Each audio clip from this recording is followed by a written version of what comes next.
देखिए आदरणीय श्रोतागण, आयुर्वेद के संदर्भ में दुर्लभ, विलक्षण, अत्यंत उपयोगी जानकारियां आपके साथ साझा करते रहते हैं और पूरा वो है आत्मविश्वास और आप सबकी शुभकामनाएं हैं कि अन्यत्र ऐसी जानकारियां उपलब्ध आपको नहीं होंगी। ऐसा बिल्कुल दुर्लभ है।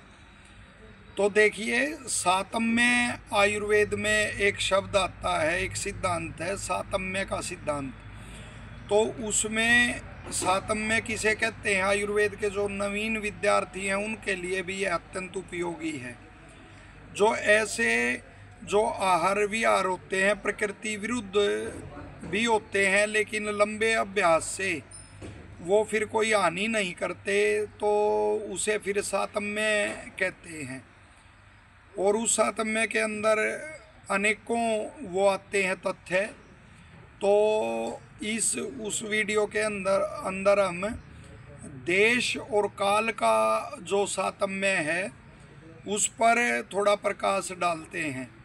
देखिए, जैसे आयुर्वेद में देश की व्याख्या की गई है स्थान की अनूप देश और जंगल देश के रूप में। तो जैसे जंगल देश जहाँ वो भूमि मरु रूप में होती है, ज़्यादा वो वृक्ष आदि और जल नहीं होता जहाँ, तो उसे जंगल देश कहते हैं। और अनूप देश की जहाँ भूमि जल युक्त होती है, जल अधिक होता है, अनेक वृक्ष होते हैं, तो फिर उसकी जो है संज्ञा वो अनूप देश है। और दोनों देशों का वातावरण के अनुसार वहाँ जो वात पित्त कफ है, इनमें से दोषों की अधिकता अपने उसके अनुसार होती है, देश के अनुसार होती है। तो वहाँ के जो निवासी हैं यदि वहाँ का जो वातावरण है वह वात दोष को बढ़ाने वाला है, वात दोषों से उत्पन्न होने वाले रोगों की अधिकता ऐसे वातावरण में होती है, लेकिन जो वहाँ के पीढ़ी दर पीढ़ी वहाँ रहते आ रहे हैं तो उनको सातम्य हो जाता है वो स्थान, उनको वो रोग पीड़ादायक नहीं होते। और इसी तरह यदि कोई मनुष्य जाके बाहर से और वहाँ रहता है तो उसको फिर आरंभ में वो कठिनाई होती है, वरन वहाँ के जो निवासी होते हैं उनको उस प्रकृति के विरुद्ध होने के कारण भी वह देश पीड़ा नहीं देता। इसे वो देश सातम्य कहते हैं। और देखिए, वहाँ अनेक, जैसे हम कोई वीडियो डाल दें, आयुर्वेद का सामान्य सिद्धांत है कि तेल का प्रयोग उसमें भोजन में लगातार वो नहीं करना चाहिए, वर्षा के समय ही उसका प्रयोग करना चाहिए। तो अनेक भाई कह देते हैं फला राज्य में भी तो करते हैं। तो यहाँ से उसका तथ्य को उसको समझना चाहिए कि कई प्रदेश ऐसे हैं जहाँ तीखे मसाले और वो उनका सेवन करते हैं। वो वहाँ की जलवायु आदि के अनुसार अनेक ऐसे हैं जो तेल का सेवन करते हैं। तो प्रकृति विरुद्ध होने के कारण भी के बाद भी उनको वो हानि नहीं देते, वरना सामान्य सिद्धांत यही है कि भाई वो कटु होता है, उष्ण होता है, रक्त दोष हो जाते हैं, तेल से अतः घी का ही प्रयोग उचित रहता है। तो उसमें फिर ये प्रश्न कर देते कि इतना महंगा और वो कहाँ से लाए, लेकिन वो तो एक सिद्धांत की बात है सामान्य, जिसको जो सातम्य हो जाता है वो। तो और जैसे देश विरुद्ध होने से भी कोई चीज़ वो सातम्य हो जाएगी फिर अभ्यास से, लेकिन सामान्य नियम तो सामान्य नियम ही रहता है जो प्रकृति के अनुकूल है, सबके अनुकूल है, सामान्य रूप से जो अनुकूल है। और उसी तरह से काल का सातम्य आप देखिए कि रात को दही का सेवन नहीं करना चाहिए, ये नियम है, नक्तम दधी न भुंजित, कि रात को दही का सेवन मत करो। लेकिन अनेकों, यदि आप ये सिद्धांत रखोगे तो अनेकों कहेंगे फला आदमी भी तो करता है, उसको तो कोई हानि नहीं, तो उसको वो सातम्य हो गया है लंबे काल से सेवन के कारण। चाहे वो काल विरुद्ध भी बात है, फिर भी उसको सातम्य हो गई है।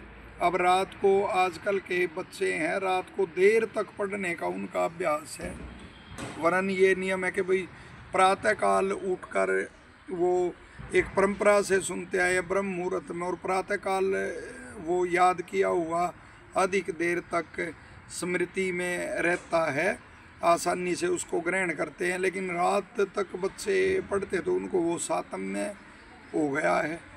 हम भी अनेक, हमारे को भी कहते हैं कि ऐसा उन बच्चों को समझाओ, तो वो हम उनको यही कहते हैं भाई उसके अनुकूल ये बात हो गई है, और उसको अपनी परीक्षा देनी है, परीक्षा का समय, अब उसको इस विषय में टोका टोकी मत करो, उसको ये सातम्य हो गया है।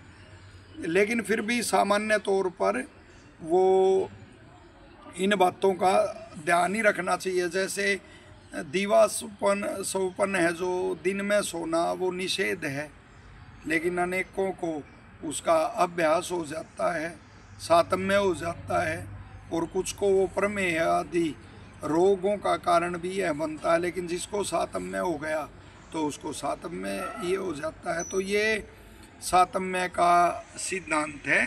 दोनों ही तरह से इसका अर्थ निकाल सकते हैं कि भाई उन जिन लोगों को परिस्थितिवश वो रात को कार्य करना है तो वो दिन में सोएंगे, तो उनके लिए तो अनुकूल है। रात को किसी की ड्यूटी है तो दिन में सोएंगे, तो सातम्य का सिद्धांत जो है उनके अनुकूल है। और इसी तरह से कोई ये देख के कि वो ये कार्य कर रहा है, मैं भी ये कार्य करूं, उसकी आवश्यकता और वो भी नहीं है, तो वो फिर प्रतिकूल ही उसके रहता है।